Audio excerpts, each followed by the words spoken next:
امام حسن کہتے ہیں میری اماں سارے کام کرتی تھی گھر کے. اب تو شہزادے ہیں نا ہمارے بچے, کام اور بچی, یعنی بچی میکے سے واپس آتی ہے تو سب سے بڑا دکھڑا یہ سناتی ہے کہ وہ کام بڑا کراتے ہیں. یہی ہے نا دکھڑا؟ ہاں نہ تو کریں. سب سے بڑا دکھڑا کیا ہے؟ پتہ نہیں کیا کراتے ہوں گے, ہال نہیں چلوا لیتے کہیں, یا کچھ چکی نہیں پسوا لیتے, پتہ نہیں کون سا ایسا کام ہے.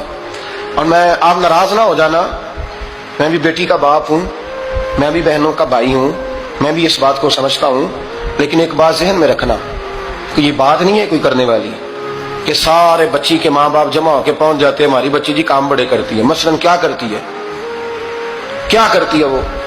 آؤ میں بتاؤں میرے مصطفیٰ کی بیٹی کیا کرتی تھی. میں نے سینکڑوں دفعہ یہ بات کی اور میرا دل کرتا ہے روزانہ کروں, پھر کرتا ہوں. دنیا میں کوئی اتنا غریب ہے جس کی بیٹی اتنا کام کرے کہ ہاتھوں پہ چھالے پڑ جائیں؟ ہے کوئی اتنا غریب تو اٹھ کے بتائے کہ میری بیٹی سسرال میں اتنا کام کرتی ہے کہ چھالے پڑ جاتے ہیں. میں دکھاتا ہوں, میرے رسول کی شہزادی کو چھالے پڑ جاتے.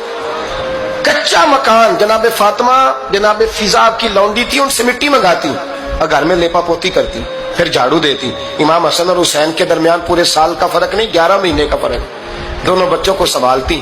جناب علی کی والدہ حضرت فاطمہ بنت اسد بوڑھی تھی. جناب فاطمہ وہ کھول کے نوکری کرتی کہ حضرت فاطمہ بول پڑتی, حضرت فاطمہ بنت اسد بول پڑتی.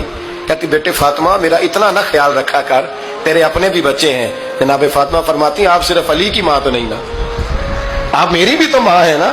یہاں بیٹیاں فلسفہ بیان کرتی ہیں, وہ کہتی ہیں جی کس حدیث میں آیا ہے ساس سسر کی خدمت فرض ہے؟ میں نے کہا کسی میں بھی نہیں آیا. ہم کیا کہہ رہے ہیں, کسی میں بھی نہیں آیا. لیکن یہ تو آیا ہے نا کہ شوہر راضی ہو تو اللہ راضی رہتا ہے. تو اگر شوہر ماں باپ کی خدمت سے راضی ہوتا ہے تو کرو خدمت, اس کو تو راضی کرنا ہے نا, اس پر تو توجہ دو. حضرت فاطمہ پھر چکی پیستی. چکی چکی یہ آسان جملہ نہیں کہہ جاتے ہیں, ہم سن لیتے ہیں آپ. چکی پیس کر, جو پیس کر اس کا آٹا بنانا, پھر بچوں کے لیے کھانا پکانا.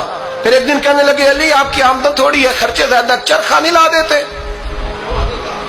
فاطمہ کیا کرو گی؟ فرمایا تھوڑا سا سود بنا لیا کروں گی, تم بیچ آیا کرنا. چلو میں تھوڑا ہاتھ بٹاؤں گی. یہ ساری ڈیوٹیاں کر کے حضرت حسن برواتے ہیں. پھر عزت والے رسول کی عزت والی بیٹی, پھر شانوں والے نبی کی شانوں والی بیٹی, پھر پاک محبوب کی پاک شہزادی, ساری ڈیوٹیاں کر کے رات کو مولا علی سے کہتی اگر آپ اجازت دیں تو اللہ کو راضی نہ کر لوں. حضرت علی فرماتے فاطمہ جیسے دل کرے. تو امام حسن کہتے ہیں پھر میری ماں مصلی بچھا لیتی, مصلی, اور پھر ساری رات وہ نماز پڑھتی, ساری رات. اور فرماتے ہیں جب سویرے ہاتھ اٹھاتی تو پہلی دعا یہ کرتی اے اللہ میرے رسول کی امت پہ رحم فرما, اے اللہ میرے رسول کی امت پہ رحم فرما. تو کہتے ہیں زمانے بیت گئے یہ دعا سنتے تھے. ایک دن میں قریب گیا تو میں نے کہا امی حضور کوئی دعا میرے لیے بھی کر دیں, کوئی حسین کے لیے بھی کر دیں, کوئی زینب کے لیے بھی کر دیں. ساری دعائیں امت مصطفیٰ امت مصطفیٰ امت مصطفیٰ. کتنا بڑا جملہ ہے, کتنا بڑا. شیخ محقق نے لکھا ہے کتنا بڑا. جناب فاطمہ فرمانے لگی تیرے لیے بھی کرتی ہوں, حسین کے لیے بھی کرتی ہوں, زینب کے لیے بھی کرتی ہوں, سب کے لیے کرتی ہوں. اور بیٹا یاد رکھنا فاطمہ کی دعاؤں پر پہلا حق میرے رسول کی امت کا ہے. فاطمہ کی اصل میں بات بہت خوشی کی سنا دی میں نے آپ کو, لیکن آپ وہیں سست کے سست رہ گئے. یہ کسی عام آدمی کی دعا نہیں, پیر صاحب کی, درویش صاحب کی رٹی رٹائی دعا نہیں, یہ سیدہ فاطمہ کی دعا ہے. آپ کو اتنا بڑا خزانہ مل رہا ہے اور آپ سمجھے نہیں بات کو. حضرت فاطمہ فرمانے لگی